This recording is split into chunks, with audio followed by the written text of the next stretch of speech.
Hello friends, তো চলে এসেছি তোমাদের সামনে নতুন একটা ব্লগ নিয়ে। তো আজকের ব্লগটা দেখলে আর বুঝতে পারবে যে আমি এতদিন কেন ব্লগ দিইনি।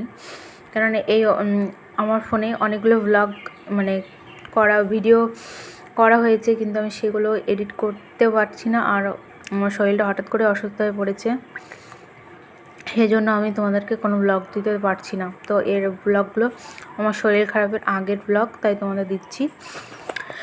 তো আমার কথা শুনে বুঝতে পারবে, কেননা আমার মুখটা পুরো বেঁকে গেছে। তো আমি কিসের জন্য হয়েছে, হঠাৎ করে আমার মুখ প্যারালাইসিস হয়ে গেছে, সেই জন্য আমি ভিডিও করতে পারছি না আর ভিডিও দিতে পারছি না। তো এই ব্লগটা হচ্ছে মন্দিরে যাওয়ার ব্লগ ছিল, গুরুদুয়ারে পুজো ছিল, সে আমরা গিয়েছিলাম খেতে।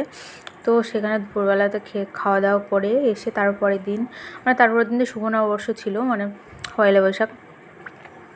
তো পয়লা বৈশাখের পরের দিন থেকে আমার শরীরটা খুব খারাপ হয়ে যায়। তো তোমাদের সেগুলো জানানো হয়নি, তো আজকে ভাবলাম একটু জানিয়ে দিই। আর ব্লগগুলো পড়ে আছে, তাই একটু ছেড়ে দিই। তো দেখো, আমি ওখান থেকে এসে রান্নাবান্না করলাম, কারণ আমার একটা জায়গায় যাওয়ার কথা ছিল, তারপরে যাওয়া হলো না। তো সেই জন্য জামাটাও ছাড়া হয়েছিল না। তো বিকালবেলার দিকে আমি মাছ ভাত এগুলোই রান্না করলাম তোমাদের দাদাভাইয়ের জন্য।